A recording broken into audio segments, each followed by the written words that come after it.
Hello, and thank you, and welcome to 5 Habits of. Today, I'm very excited to introduce you to a professional Scrum Master, Michael Lloydd. How are you doing today? I'm very good, friend. It's good to be here. Very excited for this chat. So yeah, thanks for having me. Brilliant, brilliant. I'm really excited to have you because today, one of the things that I always evangelize to people is thinking in scrums and sprints, and you are a real life professional Scrum Master. And it blew my mind when I went into thinking about my productivity, actually taking the world down to measurable segments of time with things that you can deliver and almost hold in your hand at the end of every sprint just changed my world and made me wholly a different person and gave me a different level of productivity. So I'm excited to get into it today. So we are talking about 5 habits of leaders that think like a Scrum Master. Michael, what is habit number 1 that we're thinking about today? Cool. Yeah. So the first one that I've been thinking about is probing for learning over achieving goals. And I like to think about this as making sure that we don't just tunnel vision in on our goals as being good because we set them for ourselves. Okay.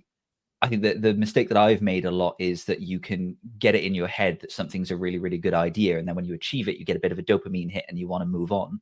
And instead, what we want to do is try to think of our goals as little experiments for ourselves. Like, I think that if I do this, it's going to add some value, it's going to achieve some outcome. And then how am I actually going to reflect on that and see if it does do the thing that I wanted it to do? Does it have that wider impact? And then what can I learn from that to inform my next goal? And the reason I kind of frame it as that, probing for growth over goal setting is something we agile people love to do. Is I'm not saying that goal setting is a bad thing. Goal setting is a really good thing. In fact, most people should be setting single goals. That's a really powerful thing. Yeah. But over that, more important than that is, are we actually probing? Are we learning? Are we figuring out what actually happens when we achieve our goals and making sure that those goals are getting incrementally better over time based on those things that we learn? Nice. Okay.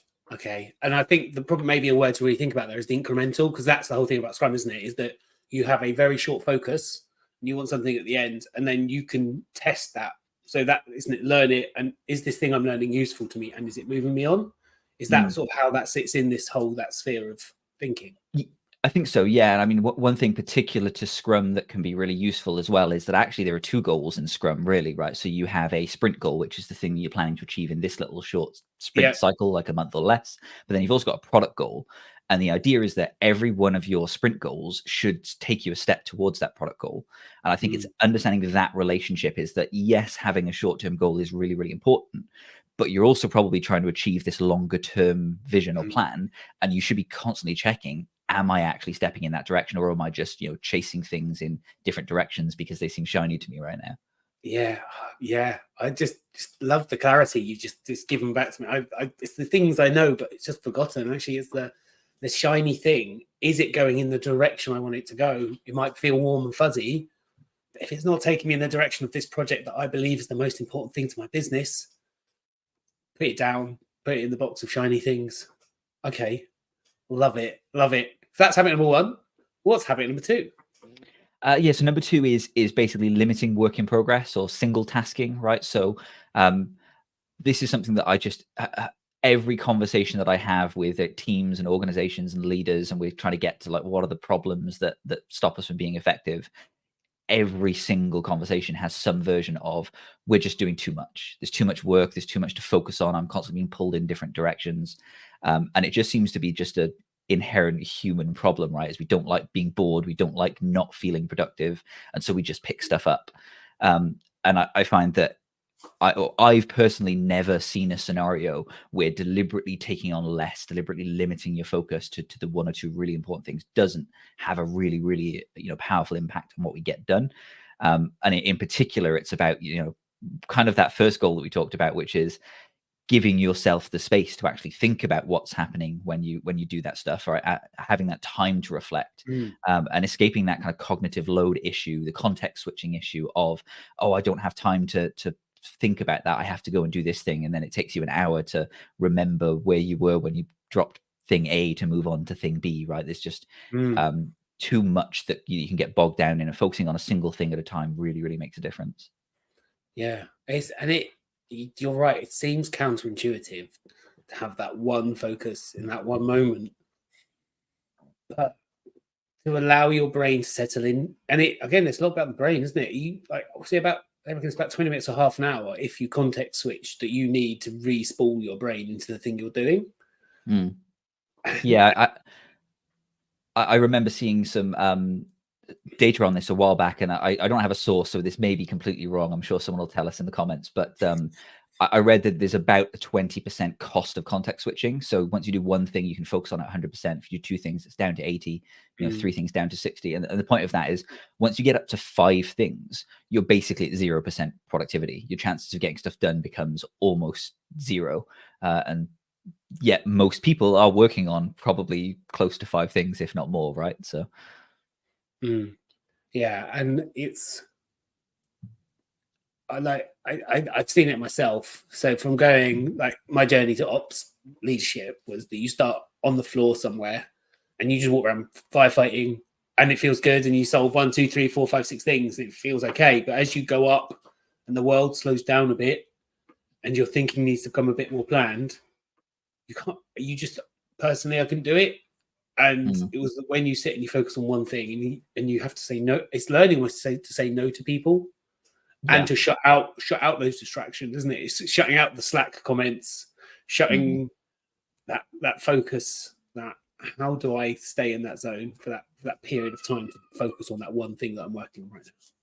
Yeah, and saying no to people is a really big one as well. I think particularly when I work with product owners in Scrum, this is one of the most important things that I tend to kind of coach towards is being able to say no. And no doesn't have to just mean, well, not right now. Sometimes it has to just be no, right? If we're certain that this isn't the valuable thing, we should be able to say, right, this over here is the valuable thing, and this is what we're going to focus on. And that's a hard thing to say when you've got a stakeholder that's, standing at your desk and asking you to do something. Yeah. And especially if the stakeholder is a new stakeholder and they're not used to the no. Right. That becomes really hard. That means there is more softer work to do around the edge as well, isn't there? You just however, it's all part of that. That's this ecosystem of leading and shaping whatever we're working on. Okay, so that's number 2. What's habit number 3 that we should be thinking about?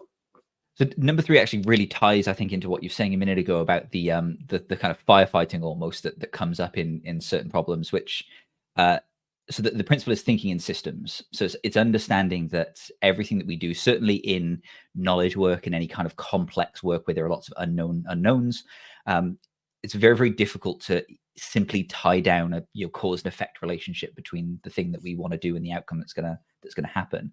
And so we really have to understand, is that fire that's just popped up, is that just a symptom of a deeper problem? Is this something at a higher level, or is this something influencing multiple factors that I should be considering? And you can probably start seeing a theme in the points that I'm making, because these all kind of interrelate. But this is one of the reasons we go back to that probing for learning and limiting whip, right? Which is, how do I make sure that I've actually understood this relationship between me and the people around me, the systems that we're a part of, and I think the most important one for me is just when I take an action, or let's say try to achieve a goal, going back to our first point, have I actually considered the other negative knock-on effects? Because even if I achieve the thing that I wanted to achieve, is it possible that it's made other things get worse? And if I'm not at least thinking about those things, it's really, really, really easy to kind of pigeonhole ourselves into making maybe bad decisions. Yeah, and I see this a lot when I work with leaders as well, is I see something's burning over here and I want to go fix it. And then if you ask them to step back and think, do they want to fix the thing that's on fire or the thing that's fueling the fire? And because that thing that's burning is probably hurting them as well. So it's that immediate pain. It's that immediate pain. You're like, right, okay, let's step actually gonna let it burn a bit longer. But we're gonna stop a bigger piece of damage or negative effect on the business, but just taking a little bit longer and changing something slightly different, but it will be much more powerful. Yeah, and I think there's 2 really interesting points that you bring up there, because one of them relates to a phrase that I've heard that really stuck with me is, I don't have time to mend the fence, I have to chase the cattle. It's this mindset we get stuck into of, but I can't possibly take time to stop things from happening because the things are happening. And we kind of just have to, this is where that system thinking comes in places. Once we realize that this thing is being caused by another thing, now we understand the value of going and doing that. But the other element that you mentioned, which is, I think, really difficult for people to get their heads around, is sometimes the answer is to actively do nothing, right? So we often get into a mindset of putting a Band-Aid on the wound, and short term that can help, right? It maybe keeps the air out of our wound, stops it from hurting us a little bit, but actually it was that feeling of pain that gave us the sense of urgency to solve the actual problem and go to the hospital and get it checked out properly. And sometimes actually allowing a problem to grow a little bit, and you have to be careful with that, but sometimes that allows you to better see where the actual root cause is, or to bring people on that journey of really solving the underlying problem instead of jumping to firefighting at every chance. Yeah, I love it. I love it. Okay, we're over halfway. We're flying through this, which is it's a shame because I'm really enjoying it. I'm gonna try and make this the second half a bit longer. What's habit number 4? So number 4 is knowing your customers and stakeholders. And I particularly separate those two groups because I find this is certainly in my world, in the Scrum world, we often just conflate those two words. And I think it's important to understand that customers and stakeholders are usually two different groups of people. So they can be overlap. A customer can be a stakeholder and vice versa. But a customer is a person who actually uses your service, buys your product, right? And they have a monetary investment in what you're doing. And a stakeholder is a person that has some other personal stake in the thing being successful. I mean, an example would be if you're building a software product, well, the people who buy the product are customers, but the internal team that's going to rely on that software product to do some of their work, they're a stakeholder. And understanding and separating the needs of those groups can be really, really important. And it makes it easier to then get the right insights to figure out if you're building the right things. One of the things that, one of the stories that I always have in my head that kind of represents this, I remember working in tech support years and years ago now. And basically we had a team that was just, responding to bug report tickets, closing stuff off and moving on to the next. And we very rarely actually spoke to customers. We'd like remote in to a machine, run a hotfix, and then off to the next one. Despite the fact that the people whose computers we were fixing were in the same building that we were in. And so I instituted a new metric, just a thing we were going to measure is how often do we go and talk to the people whose problems we're solving? And 30% of the tickets, I think, was an aim we set for ourselves as a team. Like, can we go and see people 30% of the time? And everyone thought this was crazy because we just don't have the time to spend a third of it just going and talking to people. But it turns out that the number of bugs that were being raised dropped by, I think, over half as a result, because by actually talking to the customers and getting a sense of what it was that they were experiencing, we were identifying those root causes. Back to that system thinking, we were understanding that, actually, instead of a hot fix, we can do this permanent fix, and now the next 10 tickets are not going to come through. So it's understanding, who's your customer, who's your stakeholder, what do they care about, and how do you optimize for that? Yeah, and like the understanding why something happens can be such a powerful thing. I've worked in support as well, and someone says, "Can you turn this feature off, please?" And there's two options there. You can just turn off the feature that someone has spent quite a bit of time thinking about and configuring, or you go back to them and say, "Why do you want this switched off? What are you hoping to achieve?" And that is such a more powerful, like, so you have a problem and you're just trying to get a quick fix. Again, it's do you fix the quick fix, or do you actually go and have the slower conversation and actually bringing in that? Well, why do you want that as a stakeholder, as a customer? Why is this important to you? Yeah, and I've actually got another story about that if we've got time. Oh yeah, we have time. Go for it.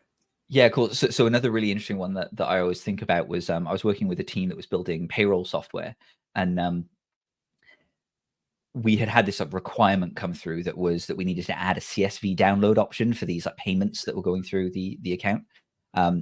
And at the time, we were experimenting with this thing of talk to our customers, understand what they need, and we were using user stories, which people might know as a way of capturing our customers' problems. And this CSV download thing was just something we couldn't seem to get our heads around. Why are the customers asking for a CSV download? And we got into a bit of an argument in the team because it was well, it doesn't matter if we know why. It's a requirement. The customers ask for it. We have to build it. And we kept asking why and weren't getting anywhere. So eventually, as a coach, I was like, hey, we should maybe go and talk to them and find out what's happening. And when we talked to them, it turns out that we built a feature like months and months back that was just horribly broken. And every time a payroll cycle went through, so every 2 weeks, hundreds and hundreds of people getting paid incorrectly. And this team had now had to put 3 full-time people in a job that their whole job was basically just to manually download the data, look for all the discrepancies, and then fix by doing manual fixes to the payments. And so the reason they needed the CSV download and the new functionality was so that those people could continue doing these fixes. And then all of a sudden, it was just like everyone looking at each other and being like, "Oh, right. So we don't need to build this feature. We need to fix the damn, like that's a silly problem that we just weren't aware of because we weren't talking to our customers, Yeah, that's huge. That's a huge one there. And there's just like if you do make a change and to anything you're doing, and you don't ask your customers how this change is affecting them, or is it a good change? Because we all have things in our head that we go, this is going to be the best feature ever. And it isn't. And you have to be humble enough to roll it back, stop it, change it, whatever it may be, to make that thing useful to those stakeholders and those customers.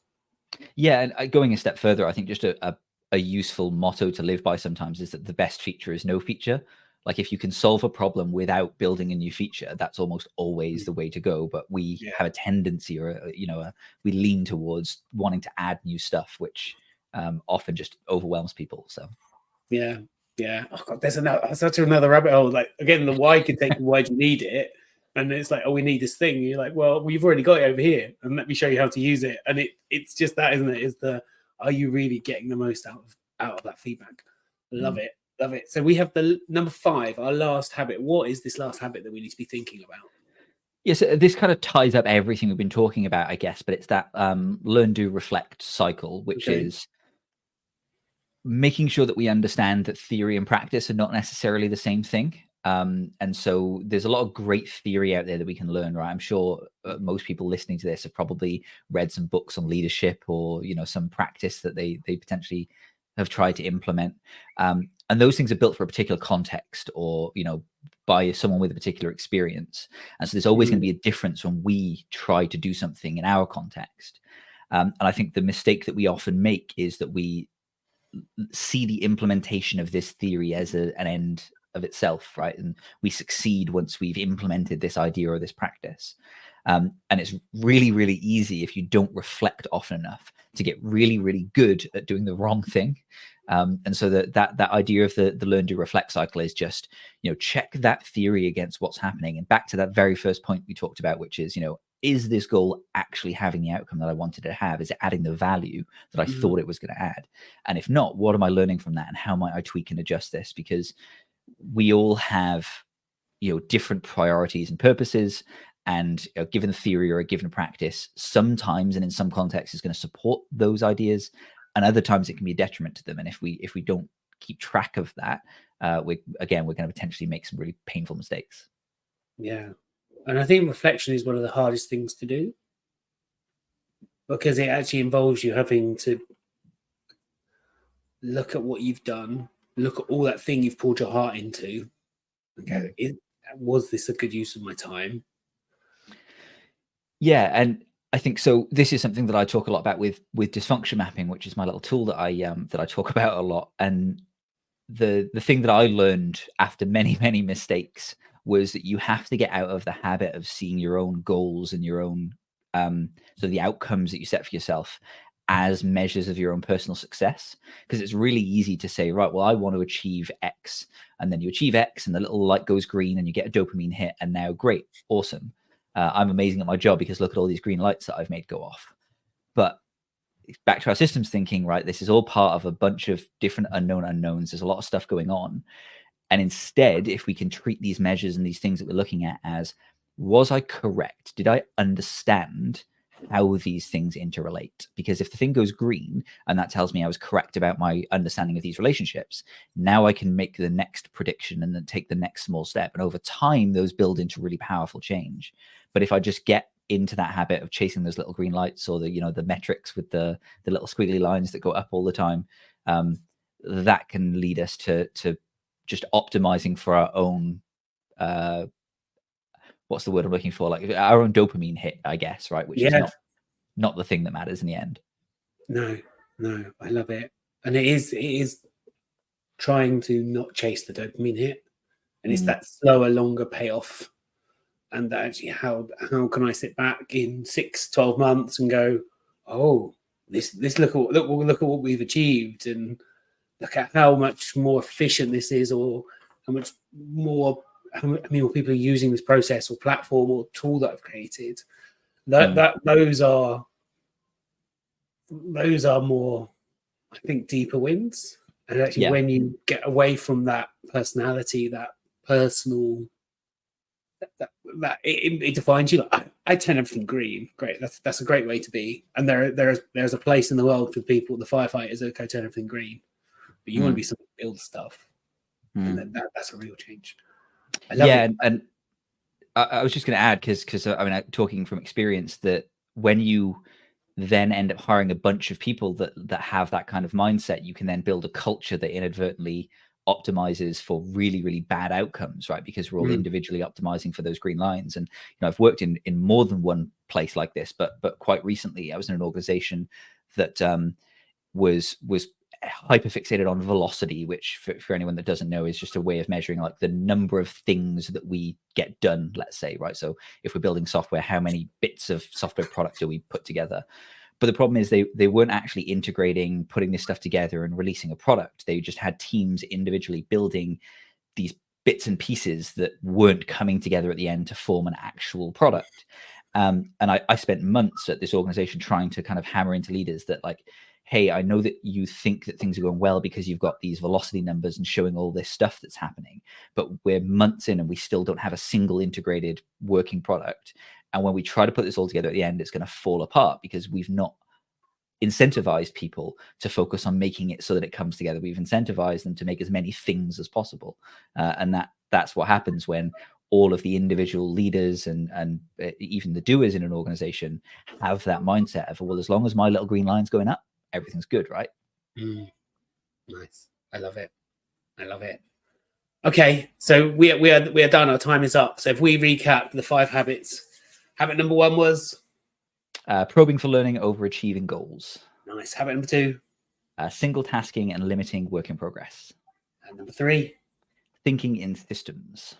Brilliant. 4, knowing your customers and stakeholders. And finally, number 5 is the learn, do, reflect cycle. Brilliant. I love it. That has really helped me refocus on what really drew me to this way of thinking. So if people want to find you in the real world after this, where's the best place? How should they find you, get in contact with you? They want to talk to you? Yeah, well, I spend a lot of time on LinkedIn. People who already know me will know that.